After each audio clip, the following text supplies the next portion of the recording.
In the gospel we just listened to proclaimed, Jesus and his apostles had hurried across the Sea of Galilee. They were hoping to put some distance from the large and needy crowds that had been following them. Jesus wanted to give his apostles a chance to talk, to process their recent mission journey. And so they got in the boat and went to the other side. But as we heard in last week's gospel from Mark, and again this week, the crowds followed them. There was no escaping the people. These people were electrified by the teachings and the many miracles that they had witnessed Jesus do during those trips and just recently. So looking at a crowd of 5,000 people, physically and spiritually hungry, Jesus feels the need to attend to their hunger. And Jesus asks Philip, "Where will we go to buy bread for them to eat?"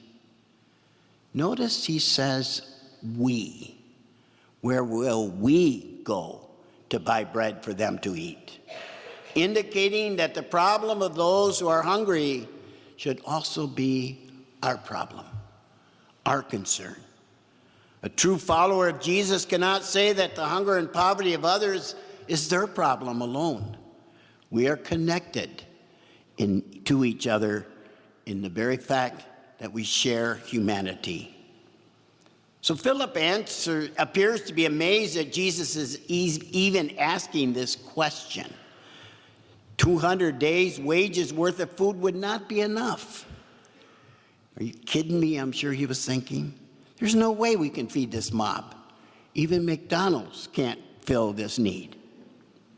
Probably overhearing this conversation between Jesus and Philip, Andrew, the brother of Simon Peter, taps Jesus on the shoulder and says, "There's a boy here who has 5 barley loaves and 2 fish, but what good are these for so many?"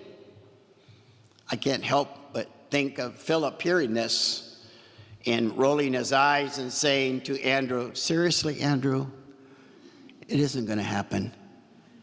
And while Philip and Andrew saw the whole matter of feeding this large crowd as impossible, Jesus moves anyway. And he moves away from the doubters and convinces the small boy to give up his food. There's an ancient tale that's told that I think relates to this miracle. And it's a conversation.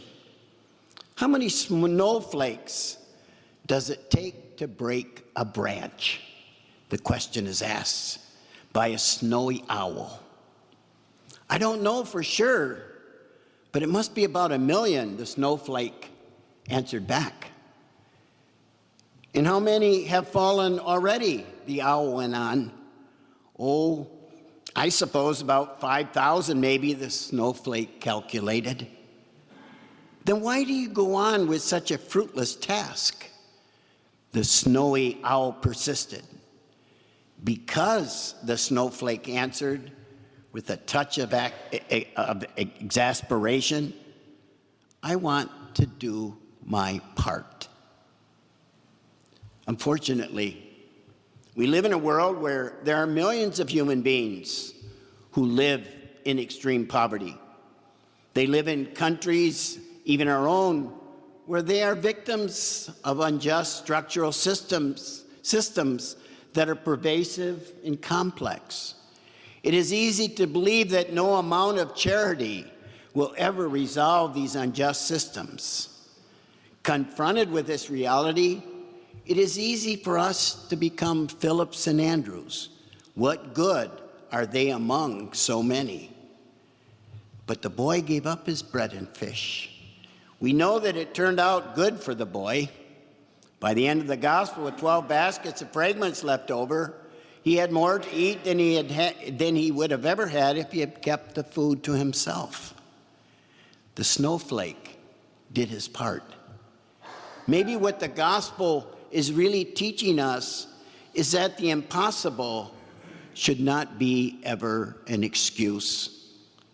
Recall the famous story of rock soup. We've probably all heard that story, where a soldier comes into town and he's looking for food and nobody wants to share anything with him. So he finds an old bucket and he fills it with water and throws some rocks in there and starts stirring around.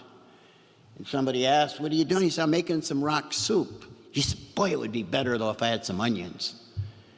And the person said, "Well, I got some onions." So he shared some onions.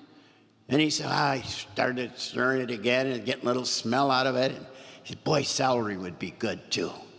Well, somebody run out with some celery, and it goes on, and tomatoes are added and other kinds of vegetables. Before you know it, he's got a wonderful big bucket of wonderful, delicious vegetable soup, and the whole village is able to eat because each gave a little bit.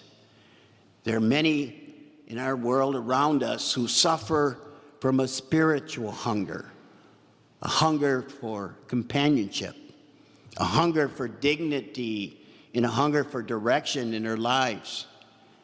We can do our part by sharing our faith and sharing Jesus' love. We can do our part by visiting the homebound and the sick, or someone that is elderly and alone. We can do our part by treating our poor and our strangers with kindness and compassion. We can do our part by offering a hand to those who might be struggling to overcome an addiction, those who are facing an unexpected illness, or someone going through financial insecurity. Each of these efforts are snowflakes that eventually can break the branch of hunger just by doing our part.